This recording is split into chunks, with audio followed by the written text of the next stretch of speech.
साथियों, हूथीज ने अब तक बाब अल मंदब, रेड सी और गल्फ ऑफ एडन में 100 से ज्यादा जहाजों पर टारगेट किया है और उसका एक नक्शा सामने आया है। साथ ही ये बताऊंगा कि इजराइल के साथ वो कौन कौन से मुल्क हैं जो फलस्तीन के साथ होने का ढोंग भी कर रहे हैं।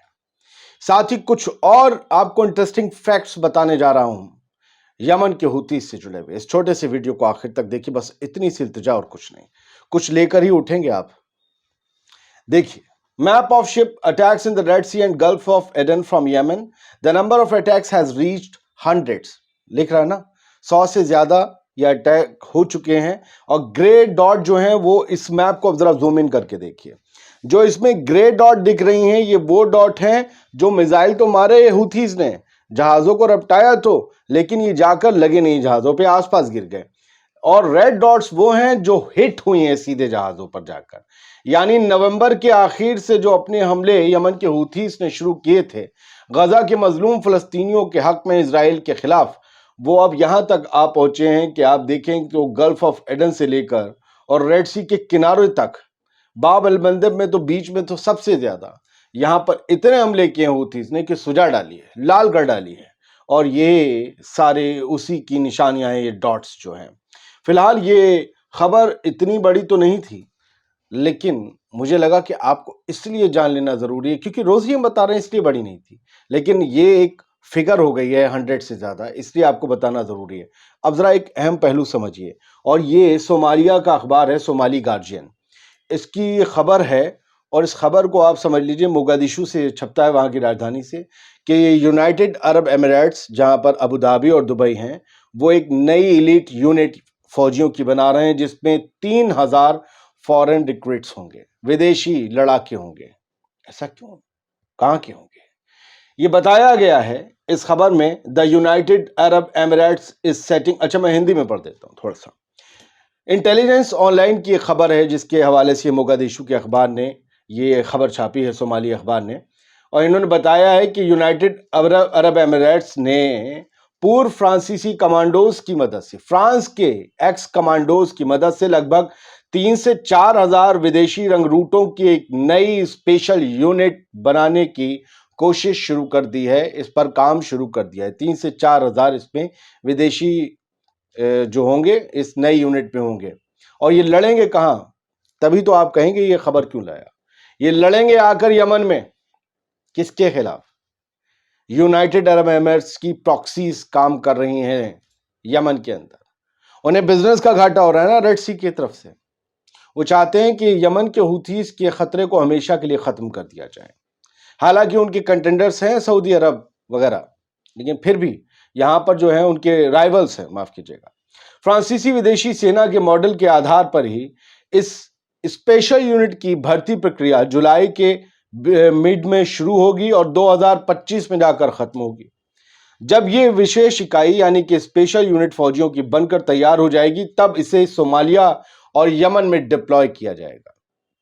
सोमालिया और यमन वो जगह है जहां पर दोनों लोग, ये जो शेख हैं इलाके के पैसे वाले, ना इन्हें सलाम करते हैं ना इनके रुतबे में आते हैं। यहां तो छोड़ो, जो पापा शंगो दुनिया के बने हुए हैं ना इस वक्त कथित सुपर पावर, उनको भी झुककर सलाम नहीं करते, कहते अगर इधर से गुजरे हमारी मर्जी के बिना तो मार देंगे। तो ये सब कुछ चल रहा है। ये सोमालिया और यमन में ये नए ट्रूप्स डिप्लॉय किए जाएंगे। अब एक और खबर, आखिर तक हूथी से ही होगी रिलेटेड। यूएस अमेरिका अब एक ऑपरेशन लॉन्च करने जा रहा है बहुत जल्दी, ताकि वो ईरान से हूथीस के लिए जो हथियार स्मगल होते हैं उनकी जुबान में, या जो भेजे जाते हैं, उन्हें इंटरसेप्ट कर सके, उन्हें पकड़ सके और हूथीस को इसी तरीके से कमजोर कर सके। क्योंकि हूथीस ने कल ही कहा था कि जो है हम आगे और हमले बढ़ा रहे हैं, उन्हें पता है दुनिया को कि इनके पीछे ईरान है, इसीलिए अब समंदर में नाकेबंदी शुरू हो रही है हूथीस के लिए।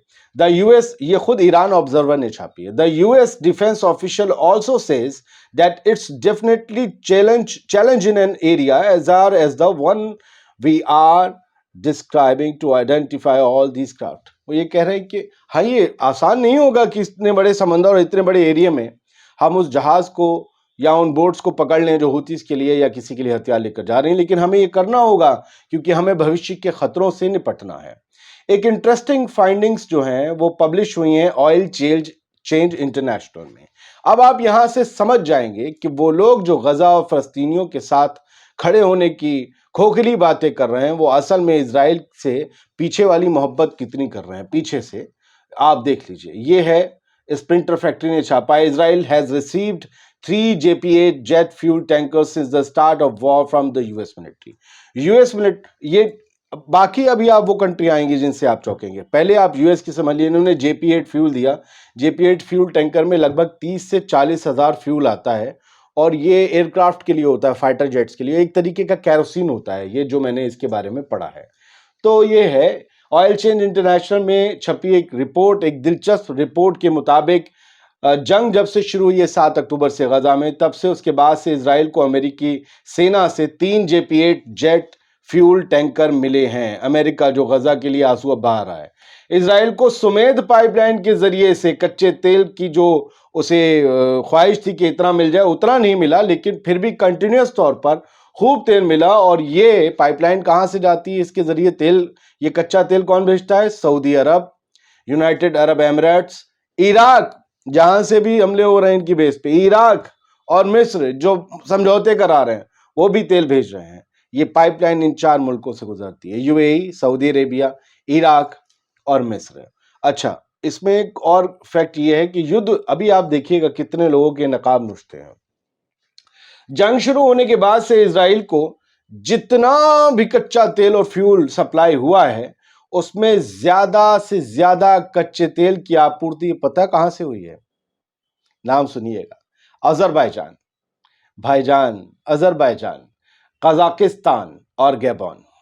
इन मुल्कों के आप जानते हैं ना जोग्राफिया क्या है, किन लोगों की, किस मजहब वालों की आबादी है। खैर, दिसंबर 2023 यानी हमले शुरू होने के 2 महीने बाद, अभी 3 महीने पहले, दिसंबर 2023 से कुल 2,60,000 टन ब्राजीलियाई कच्चे तेल की 2 शिपमेंट इजराइल को वितरित की गई हैं। ये वही ब्राजील है लूला वाला, वो जिसके राष्ट्रपति इजराइल को सीधा सीधा कह रहे हैं कि तुम जेनोसाइड कर रहे हो, तुम ये हो, तुम बुचर हो, हिटलर से बुरे हो। और इधर ये 2,60,000 टन कच्चा तेल। हाथी के दांत दिखाने के और खाने के और होते हैं, मेरे बुजुर्ग कहते थे। आप भी इस बात पर यकीन रखिए कि ये सब कुछ जो हो रहा है और जो कहा जा रहा है इसके अपने अपने मायने हैं, सब पैसे का खेल है, सब पैसे का खेल है। अल जजीरा ने एक हेडलाइन जो छापी उसे भी पढ़ लीजिए। Vessel struck in Red Sea as Houthis promise attacks on more shipping lanes. अब जहाज जो हैं इस पूरे एरिया में आकर फंस गए हैं, बहुत से जहाज, ज्यादा नहीं, इसलिए क्योंकि हुतीज ने कह दिया है कि अब हम और एरियाज में जाकर अपनी मिसाइल से जहाजों को मारेंगे, वो जिनका रिश्ता इजराइल, अमेरिका या यूके से होता है। तो ये आज की कुछ घंटे पहले की हेडलाइन है। तो ईरान के समर्थन से हुतीज चल रहे हैं और हुतीज ऐसी, उन्होंने कहा अब इंडियन ओशन में भी जाएंगे, साउथ अफ्रीका की तरफ केप ऑफ गुड होप में भी जाएंगे और इजरायली जहाजों को रपटा रपटा के, सुजा सुजा के, लाल कर करके डुबो देंगे लाल सागर में या फिर दूसरे किसी भी सागर में, इंडियन ओशन में ही सही। ये हुथीस हैं और ये भीड़ है, ये 3 फोटो का एक कोलाज है और इनके स्पोक्स पर्सन जिन्हें आप देखते रहते हैं, या ये सारी एक सीमेंटेड ब्लॉक पर खड़े हुए हैं और इस तस्वीर को लेकर बड़ा मजाक उड़ रहा है और लोग कह रहे हैं ये सादगी है। इस बंदे की चप्पल में भी मैंने फोटो देखी है। यमनी बड़े सादगी पसंद है, लुंगी पहनी, पगड़ी बांधी, चल दी है, पत्तियां जमा के। उनकी पत्तियों पर मैं अलग से बताऊंगा आपको उन पत्तियों में होता क्या है। फिलहाल ये सब कुछ आपके लिए था, जो आपको बता देना बड़ा जरूरी था कि हुतीस ने अब तक क्या किया है और हुतीस के खिलाफ आगे क्या होने जा रहा है।